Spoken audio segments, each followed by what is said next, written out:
It is a very good time to be a fan of The Breaker, which is a Korean manhwa that has been going on for probably nearly 2 decades at this point. Part 1, Part 2, which was called New Waves, and Part 3 called External Forces. There's actually an 8-year gap between Parts 2 and Part 3, which only just started releasing, which is up to 6 chapters, I believe, as of right now. But the main reason I'm doing this recommendation video is because we finally only just got Part 1 being released officially in the United States. There's been no official translation up until 2022, which is a damn right shame because it is one of my favorite martial arts manhwa out there. This is actually my second take of this because I was basically just gushing over this series for 6 minutes without even going over what the series is about, not even mentioning martial arts once. So, it is basically a story, verbatim, not even verbatim, it's just a teacher comes into a school and there's this kid that's getting bullied. And frankly, the way it starts out, the kid has like no will to live, no will to fight back.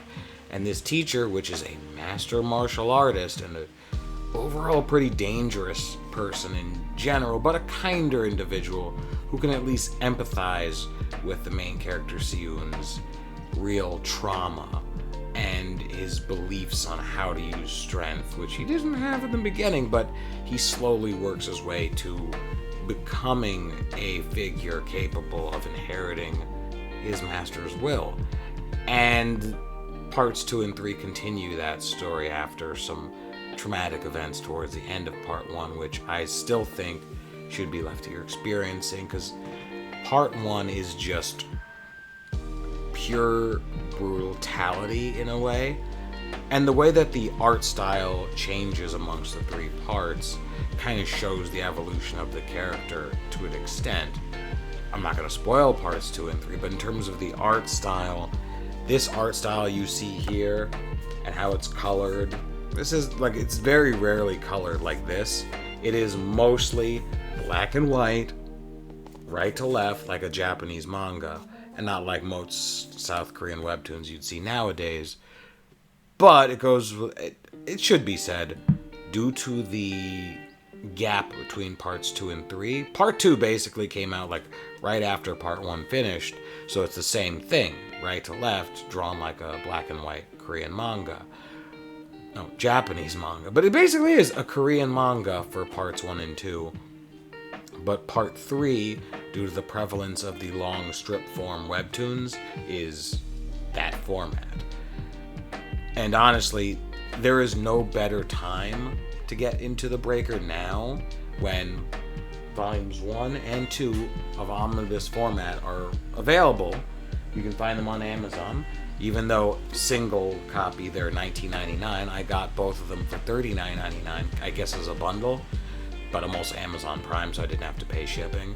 But if you have an Amazon account, whether it's Prime or not, you can get the first 2 volumes now, and I definitely recommend supporting series like this when they're, in their first few volumes being, imported. You can read everything online, whatever you want, but if you really enjoy this series or want to really enjoy this series, I definitely recommend supporting the official release, especially considering we're finally getting said official release, which is one of the 2 reasons why I'm making this video, because 1, official release, 2, part 3 is finally out after 8 years, I believe. If any of you have watched Chibi reviews back in the day, he used to do weekly reviews of part 2, New Waves.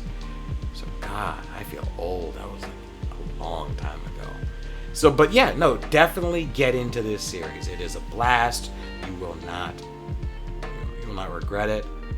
And I would bet my life on it, because it's a series I still reread to this day, a decade later. And the part 1's just a goddamn binge. You'll love it. The action, the art. And if you're into some fan service, there is some fan service. Some slight romance here and there. But a lot of good action and character development and character arcs. things can get a bit confusing overall. And there are some changes between the fan translations that have been available for the last decade and a half versus the official translation. But of course, the official translation only covers the first maybe 5 or 6 volumes right now, because I believe this omnibus covers the first 15 chapters. I don't remember what that was in volumes in their original format, but there is literally a gag towards the end of this first volume that kind of breaks the fourth wall, showing that it's been a while since you've seen certain side characters in Volume 1 in the original release. But still, support it, check it out. I've been Smalls of Black Knight Anime and Manga. I'll see you guys next time.